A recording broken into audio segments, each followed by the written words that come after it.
This was slated to be released in the US by ASCII Entertainment, who allegedly were going to call it Doomsayer: A Hero's Crusade, which is a much more epic title than Little Master: Legend of Raikouban.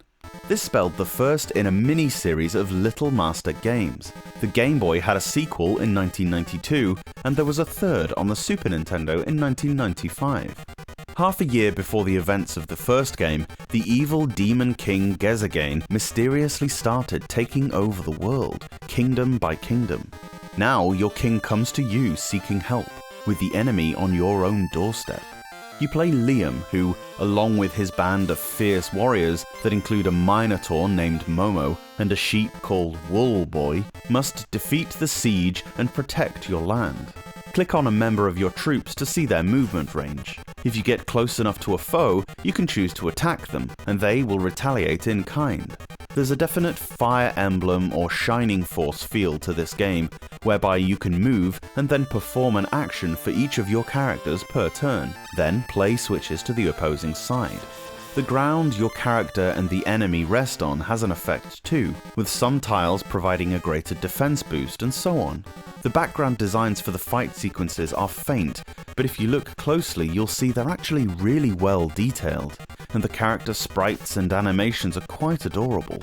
The game progresses through each level, or scene, and the aim typically is to defeat all the enemies.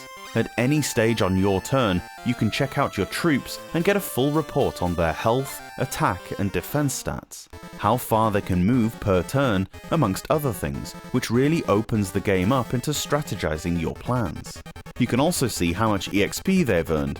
Bear in mind that the character that strikes the killing blow on an enemy will get much more experience, so decide whether you're going to evenly level your squad by letting weaker troops finish off enemies.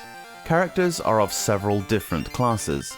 There are land-based ones, represented by a human. Some can travel on water, and some can fly. The stats balance out. Those more movement limited are probably going to be stronger in other ways. The land provides several obstacles. Trees provide more cover, meaning your defense will go up, at the cost of a slight movement range. Unless your characters can fly, rivers can only be crossed by bridges. Hills will reduce your movement range, and some mountains cannot be passed at all.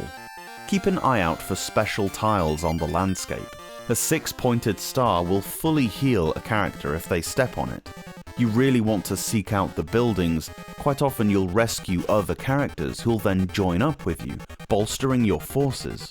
Other times you'll get a piece of information about the level you're on, advising you to do a certain thing or go to a certain place.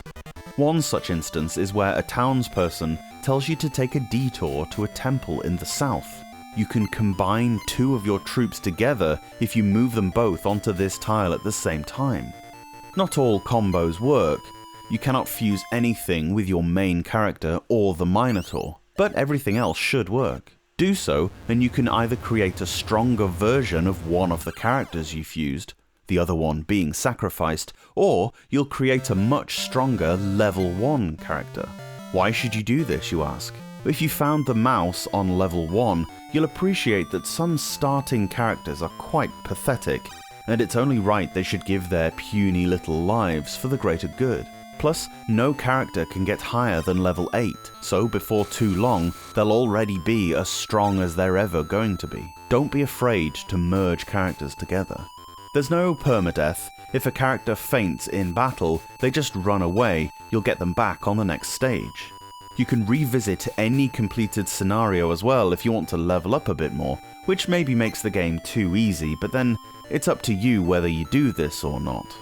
Following the game's story path, you get story cutscenes between every level, by the way, leads to a very satisfying difficulty curve that'll start easy but really test your mettle as time goes on.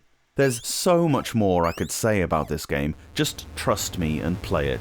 This is the first example of a strategy game on the Game Boy that really executes the formula well. If there was a single game I would implore you to download the fan translation of and play from start to finish, it would probably be Little Master. Absolutely outstanding.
Thanks so much for watching this video. Let me know your thoughts on the game down below, and if you can spare a second, give the review a quick thumbs up, it really helps out. Subscribe to the Portable Power Podcast for a new Game Boy review every day from Monday to Friday. Or alternately, new episodes of the podcast drop every Saturday and Sunday on whichever platform you get your pods. See you later on.